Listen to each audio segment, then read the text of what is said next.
old. Oh, I wasn't expecting you. I'm a little bit embarrassed because I talk about decluttering a lot, but I don't want you to get the impression that I'm actually like super tidy all the time. The reason I practice decluttering so much and you guys keep me accountable is because I have this piling tendency. So this has been pretty bad for the past month, basically since I did my painting. Actually, I stuff shifted. It had been over there on the bench, but then I wanted the bench to be clear, so I moved it over here. So I really do need to do something about it. I need to tackle it today. So I'm glad you're here. I'm gonna go heat up my tea and I'll be back.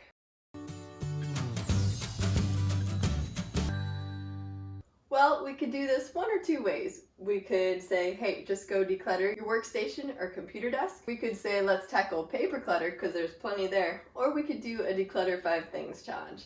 So if we were gonna do just a general around the house declutter 5 things challenge, I'd start with decluttering Amazon packaging. This came a few days ago and I haven't even opened it. So I need to do that. And I'm going to use Dana White's no mess method, which is taking the things where they belong right away, even if it means stopping working where you are, because you're not creating a bigger mess as you declutter. So I really appreciate her, and I follow her podcast on A Slob Comes Clean. So if you're looking for more motivation and you tend to be a creative messy like me, where organizing doesn't come naturally to you, she's a great person to follow. What in the world? Is that right? Yeah. I got some maternity clothes from Amazon because there's no motherhood maternity store here. So I'm gonna go place these where I'm gonna try them on, and if they work out, I can get rid of the packaging. Along a similar topic, I'm going to deal with mail. So what do you do with friends' Christmas cards? I actually have one little album that I stick them in, and I enjoy them the next year, but then I recycle them after that. But maybe you're not interested in checking them out again next year. Go ahead and recycle them now. This piece of mail I actually need to write back, so I'm going to put that in my stationery drawer. Here's a snack I don't actually plan on eating because I didn't enjoy it. I've got a few addresses that need to be saved. A note that my daughter wants to send to her grandma and grandpa. Another address to enter. This is stuff that I don't want to keep that can't be recycled, so that's trash. And the rest of this paper is all outdated, things that I don't need and I can recycle. So I'm gonna go dump this in the recycle, this in the trash, these things need to be filed, and then I'm gonna come back and enter these addresses. Now, if you've heard of Dawn from The Minimal Mom, she has a little tray that she calls her time will tell bin, and that's what I'm gonna be using this for. Things that maybe I would need to refer to in the future that I don't need to take action on right away. Now, I'm a visual person, so if it's out of sight, out of mind, that's why I'm not putting things into file folders anymore. That doesn't work for me unless it's stuff that I know I'm gonna have to go look through, like health records. I was looking for my sunglasses. Need to stick those in my purse. Some hair supplies to go along with the one on my wrist. Put those away. And a little book that I was reading to my daughter. Need to go stick that away too. Then I will have a spot for this. So this little notebook was a gift from my mom, and it has all of the family birthdays in it, and that's how I keep track of when I need to send somebody a birthday card. So I do have a family member that I need to send a card to. My Christmas cards took an entire month to get to people, and they're still arriving late, so hopefully this will go a little faster. I'll put that there because I will look at it. And now I'm gonna declutter these addresses. Well, that didn't take long at all. It's something I've been needing to do for about a month, and I knocked it out in 5 minutes. Why did I procrastinate? Doing it right away would have been a lot better of an idea. So I'm gonna go put these away.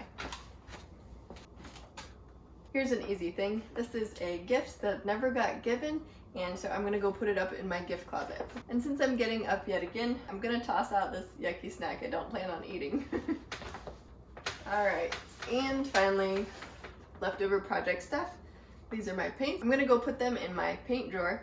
I keep my personal supply of paints in my craft drawer so that my kids aren't getting into them. And the acrylic paints that I allow my kids to use, I have on their craft caddy. So these ones are just for me. I will probably be getting these out in the next week or two, so it can be tempting to just leave them out. Kind of like how you might have felt as a kid, why make your bed when you're just gonna get into it at night? But I find that I function better when I'm not surrounded by clutter. Just lifting these out of the way and looking over there, I'm already feeling more energized, and I think it's worth it to feel that way for another week and a half until I start my next painting project. So I'm going to be a responsible adult and put my things away. Alright, I think we've decluttered 4 things together. Packaging, mail, paper clutter, miscellaneous clutter on the surface, and now because I see a headphone wire hanging out, I'm gonna declutter electronic cords. Now, as soon as I open this up, I find lotion. Lotion probably logically shouldn't go in an electronics drawer, but this is actually how I'm able to find this, and Dana White also recommends putting things where you would look for them rather than where they would maybe logically go. So logically, I'd probably put this in the bathroom, but because I'm usually asking my kids to get it out when they have itchy backs or whatever, this is for eczema relief, I leave it over here. Okay.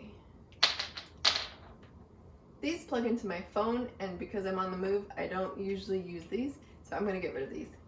Well, to be honest, I probably actually need to go through all the drawers. Those were the 5 things that I planned to declutter today, and now I think I feel a lot more motivated to get my editing done, just because it's a lot more inviting of a workspace, don't you think? Well, I don't know what the hotspot in your home is, but I really recommend using the visibility rule like Dana says, and tackling whatever space causes you the most stress and makes your house look the most overwhelming. And this has kind of been nagging at me out of the corner of my eye for about a month. So even in those busy times where we're not on top of our clutter, it really helps knowing how to dig ourselves out of that overwhelm and just being surrounded by clutter. And the way we do that, I found, is just by continuing to practice the decluttering tips and tricks. And it's like a muscle. It's a skill that you can build. And I know that over the past 3 years, I've gotten a lot better about finding the momentum to just get started and make progress bit by bit. Even if it's just 5 things a day, we can make progress together. So either because it helps motivate you to declutter your spaces too, or just makes you feel better about how organized your space is, would you please give this video a thumbs up, click subscribe below if you haven't already, and make sure to hit that notification bell so that you'll know when the next video is up. I've got more content coming your way about reducing overwhelm to live more intentionally and creatively. Which, by the way, if you're still in a decluttering mood, you can click this playlist, YouTube thinks you'd enjoy this video, and here's my most recent creative project. I'll see you in the next one.